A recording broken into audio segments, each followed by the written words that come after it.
The United Nations is also aggressively pushing CSE for children worldwide. Some of the objectives of the UNESCO Sexuality Education Guidelines include teaching children, among other things, at age 5, that masturbation is not harmful, at age 9, about sexual stimulation and the definition and function of orgasm, at age 12, about respect for different sexual orientations and gender identities, and at age 15, that both men and women can receive sexual pleasure with a partner of the same or opposite sex.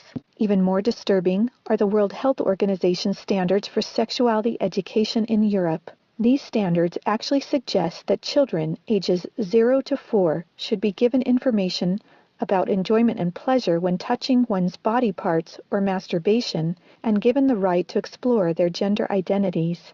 For ages 4 to 6, children should be taught about same-sex relationships and respect for different norms regarding sexuality. For ages 9 to 12, the differences between gender identity and biological sex and about their sexual rights as defined by International Planned Parenthood Federation.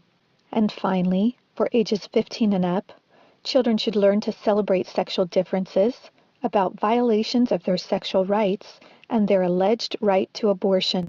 Planned Parenthood is one of the largest organizations in the world pushing sexual health and reproductive rights.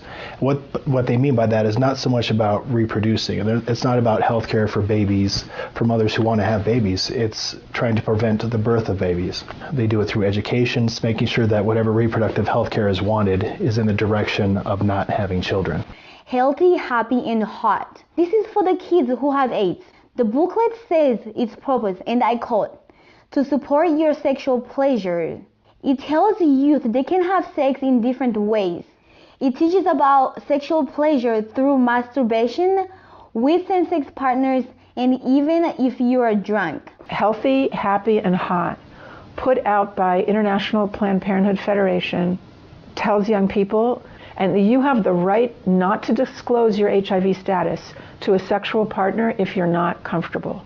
I was just so offended at the booklet that Planned Parenthood put out, inviting people living with HIV to engage in the very acts that would harm them. It's all about rights instead of health. It also tells young people that are HIV positive that if they decide with their partner not to wear a condom, that's their decision. I couldn't understand how a pro-abortion or abortion service provider in the United States of America was in South Africa and promoting the homosexual lifestyle. Here we're trying to protect young people from getting HIV/AIDS, and we're promoting a lifestyle that is very high risk. Planned Parenthood became very active in the 90s in Russia after the collapse of Soviet Union. They would provide textbooks for the Russian Ministry of Education and penetrate the official educational networks. Some of those textbooks were really bad and tried really to sexualize children. The Swedish Planned Parenthood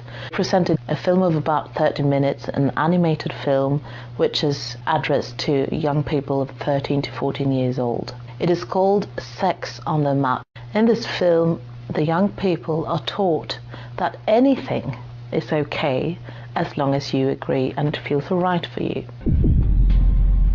It aggressively promotes abortion with 112 references to abortion, manipulating young minds using scare tactics, telling girls, every minute of every hour a pregnant girl is dying, so we need to legalize abortion. Students are then required to read stories of girls who have had abortions so they can learn to walk in her shoes in the decision to have an abortion. Like other CSE programs, It's All One has an obsessive focus on sexual pleasure, mentioning sexual pleasure 62 times. It promotes multiple sex acts, the idea that one sexual practice is not better or worse than another, and instructs children on how to stimulate themselves or their partner to orgasm. Children are also asked to read personal stories about feeling sexually attracted to someone of the same sex.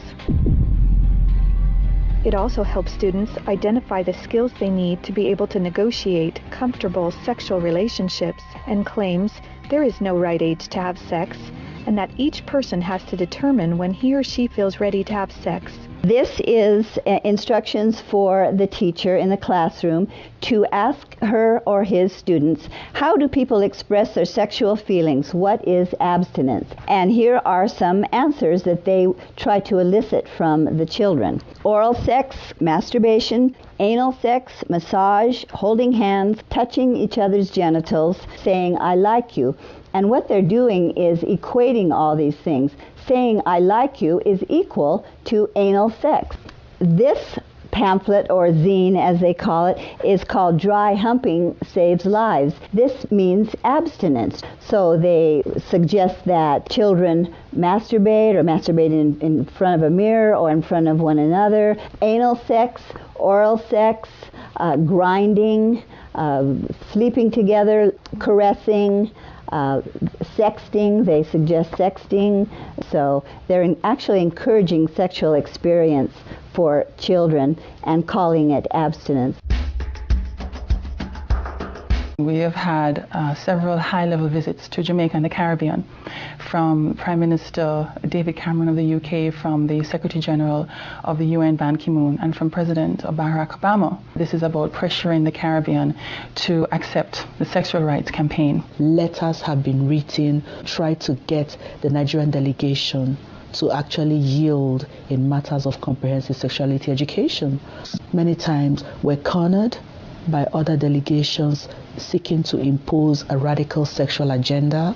The Nigerian government was actually told by the Western countries that if they do not give in, that they will be denied foreign aid. So our country had a secret visit from the U.S. Special Envoy for LGBT rights, Mr. Randy Berry. He was accompanied by the senior LGBT coordinator for USAID, Mr. Todd Larkin, to try and see what the Jamaican climate was regarding sexual rights and how they could influence change. We were able to notify the public about this visit and to send a very clear message to the U.S. government that Jamaica will not be pressured into changing our values and our culture that protects the family.